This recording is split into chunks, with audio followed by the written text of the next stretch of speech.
माता दी दोस्तों, आप सब कैसे हैं? हम बहुत अच्छे हैं। अभी कुछ दिनों पहले हमने की वैष्णो माता के दर्शन।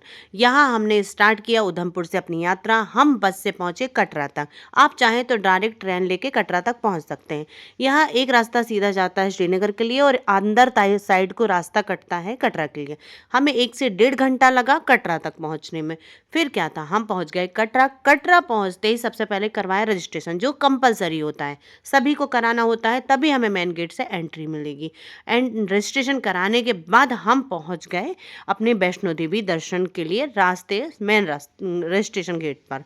वहाँ पर आप देखिए कितनी लंबी लाइन लगी है। आप अंदर इजी फॉर्म में जाइए, थोड़ा जेंट्स की लाइन लंबी होती है, उनकी चेकिंग प्रॉपर होती है। यहाँ हम पहुँच गए अंदर साइड और देखिए जगह जगह पर लंगर लगे हुए हैं। आप चाहें तो लंगर का भी आनंद ले सकते हैं।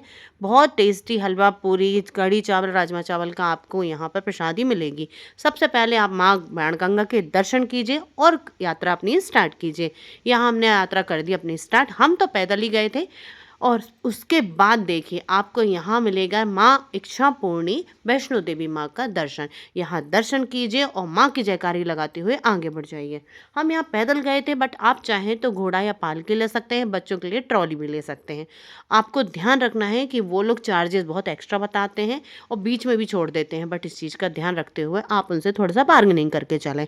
हमने मेन मिस्टेक क्या कर ली, हमने ले लिया सीढ़ी का रास्ता, जिससे हमारे पैरों में दर्द हो गया। आप सीधा रास्ता लें। रास्ते में आपको कई भोजनालय मिलेंगे। आप वहाँ पर कढ़ी चावल राजमा चावल का भरपूर आनंद ले सकते हैं। बहुत ही टेस्टी होता है। और देखिए हमने 11:30 बजे से यात्रा स्टार्ट की थी और लगभग 4 सवा 4 बजे हम पहुँच गए थे भवन तक। और यहाँ से हमें अपना भवन दिख रहा है, माता रानी का भवन दर्शन हो गए और लगभग हम अभी पहुँच ही गए। काफ़ी थक तो गए थे, बट दर्शन करने के बाद एक जो थकावट होती है ना, वो सारी उतर जाती है। तो ये है लॉकर, जहाँ अपना सामान आप स्टोर करके रख सकते हैं। और जगह जगह पर यहाँ पर लॉकर तो मिलेंगे और यहाँ नहाने की व्यवस्था बहुत अच्छी है। आप चाहें तो स्नान करके भी माता रानी के दर्शन कर सकते हैं। हमने यहाँ पर दर्शन कर लिए, क्योंकि मेरे हस्बैंड आर्मी में है तो हमें 5 नंबर गेट से एंट्री मिल गई थी, बट आपको दूसरे गेट से एंट्री करनी पड़ेगी। यहाँ देखिए एक सज्जन माता रानी की चुनरी लेके खड़े थे। मैंने उनसे पूछा ये चुनरी कहाँ से ली। उनने नीचे से ली और बताया उनने कि 5 नंबर काउंटर पर ये चुनरी जमा होगी और डायरेक्ट माता रानी को ये पहना ही यही माँ पोशाक पहनती हैं जो काउंटर पर चढ़ाई जाती है।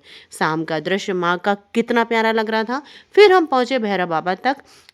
भवन से 3 किलोमीटर और एकदम सीधी चढ़ाई है, वो भैरव बाबा तक जाती है। आप अर्धकुमारी तक आएंगे, बहुत मुश्किल होगा, क्योंकि अर्धकुमारी घोड़ों का और पैदल का सेम रास्ता है, बट अर्धकुमारी से डिवाइड हो जाता है। एक रास्ता घोड़ों के लिए जाता है, एक रास्ता जाता है आपको पैदल के लिए और वैन वालों के लिए। तो आपको इस चीज़ का ध्यान रखते हुए माँ के दर्शन के लिए भवन तक पहुँचना है। ये है काफ़ी शॉप, अच्छे से आप दर्शन करने के बाद शॉपिंग भी कर सकते हैं। जय माता दी।